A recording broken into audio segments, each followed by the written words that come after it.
Hey guys, TrueGreen7 here, and we all have a set of Pokemon that unlock the nostalgia within our mind. Whether you may have fond memories of a Dialga because a loved one gave it to you, or remember a one-of-a-kind encounter with a shiny Ponyta as a child, it's easy to look back at your time as a Pokemon trainer and think of the Pokemon that really aren't your favorite, but rather remind you of your childhood or a happy memory. This longing for better times is called nostalgia, and in this video, I'm going to show you the Pokemon that are nostalgic to me. Now this really may be the most personal list I've done because there's no reason for me to have the same nostalgic Pokemon as you. So just enjoy the video and get ready for some stories of when I was but a tiny little boy. Number 10. Jigglypuff. Even though this list is extremely personal, I'm pretty sure a lot of people have nostalgic memories of Jigglypuff. After all, it was an extremely well-known Pokemon during Pokemania, what with its anime appearances and inclusion in cross-media platforms like Super Smash Bros. By name, the two most recognized Pokemon by any mother would have been Pikachu and Jigglypuff. To my mother, everything was Jigglypuff. That's a Jigglypuff and this is a Jigglypuff, but that's not why this Pokemon is nostalgic to me. You see, when I was just a little boy playing Pokemon Ruby, it took me months to find out where to get the HM Surf. Turns out Wally's family gives it to you. So when I started surfing, you better believe I enjoyed my time exploring. One of the places I first surfed in was Route 115, in which the north part was only accessible by surfing. And wouldn't you know, after a few wild encounters, I came across a rare Pokemon. I could not believe Jigglypuff was in my game. I've seen it a billion times before, but never in a game. It looked exotic and pretty. Until this very day, I can still picture this wild encounter in my head. Number 9.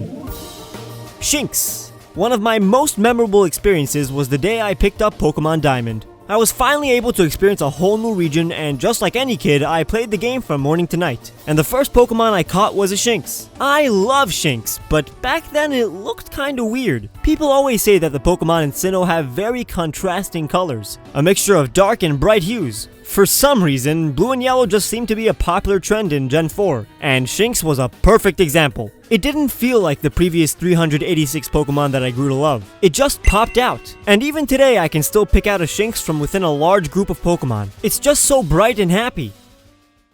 Number 8. Beignet. Not this Beignet, this Beignet from Ruby and Sapphire.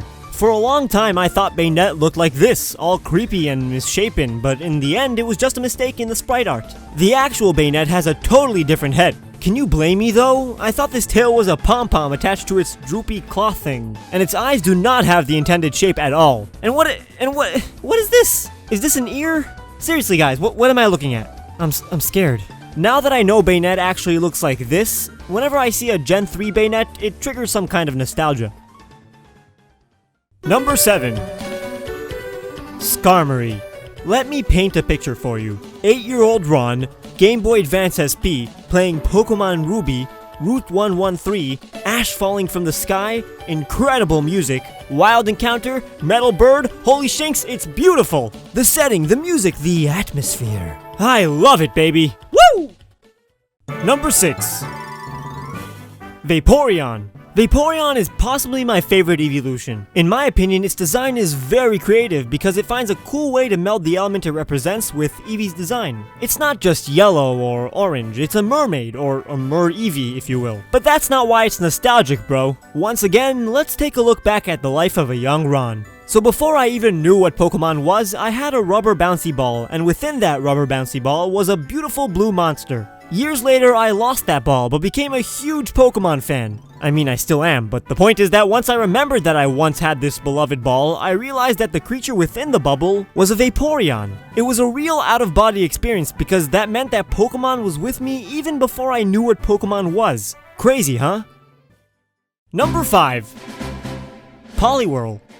During Pokemania, Nintendo was selling all sorts of Pokemon merchandise, and characters like Charmander, Pikachu, and Jigglypuff were on every single backpack, pencil case, and cereal box. But a random Pokemon that seemed to be on all of these items was Poliwhirl. He was everywhere, and I still don't know why. Nobody really ever talks about Poliwhirl, and it doesn't show up in the anime as much as the starters. But eventually, you just come to think fondly of this Pokemon. I even have a Poliwhirl Beanie Baby plush, and I don't even know why. I don't know how it got here. That's the power of Poliwhirl, I guess. Number 4. Milotic.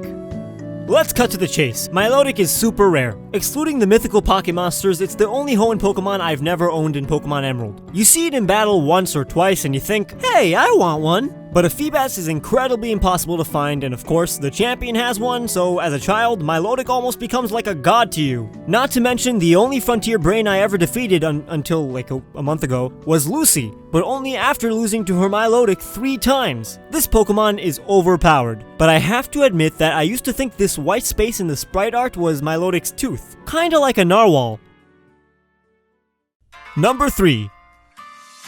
Armaldo. This Pokemon probably has the simplest reason for being nostalgic. In Hoenn, you can only choose one of 2 fossil Pokemon. Naturally, I chose Lileep, but whenever I saw Anorith or Armaldo, their image stuck in my mind for days. They looked really weird and their colors could not be found on any other Pokemon. Until Gen 4 anyways. Their color scheme seemed realistic and fit in with Hoenn so well. Considering a lot of people forgot that this Pokemon exists, it's hard not to imagine this Pokemon as extremely rare and therefore valuable. Number 2. Suwaddle. Do you remember the first Pokemon that you've ever seen from a new region that hasn't even been released yet? I do. And before Black and White came out in America, I was browsing DeviantArt, as every 13-year-old boy does, and encountered a painting of a Suwaddle. At first I thought it was a fake mon, but I adored it so much that I looked at the description and then realized it was real. I was amazed. I didn't even know that Black and White were even announced. How did I not know this? The answer was that I'm an idiot. And number 1 is a 3-way tie between Grovyle, Combusken, and Marshtomp. So by now you may understand that I've played through Hoenn more than any other region. That means that I've had a whole lot of exposure to the starter Pokemon. But here's the catch. You always grow attached to the first stage of the starter family, and at the end of it all, you spend the most time with the final stage of your starter, but the least amount of time with the middle stages. I can go play Emerald or Alpha Sapphire right now, but I'd be playing with a Sceptile. That means that everything that has to do with Grovyle is just a memory that I can only recreate if I restarted the games, but even then I'd still be playing with the Grovyle for a very short time before it evolves. I also remember May's Combusken when battling her on Route 110. It was a hard battle, but it only happened a few times and once again I can't recreate it. I'm sure the middle stages of your favorite starters are nostalgic as well because of the limited exposure you had. Oh my god, my voice is dead. Make sure to like and subscribe if you enjoyed. That way you don't have a limited amount of time with my videos. Make sure to check out my top video for my list of the top 10 Pokemon I want in real life. And please, please, please, please, please, please follow me on Facebook and Twitter because I have a lot of things to say that are too controversial to put in videos.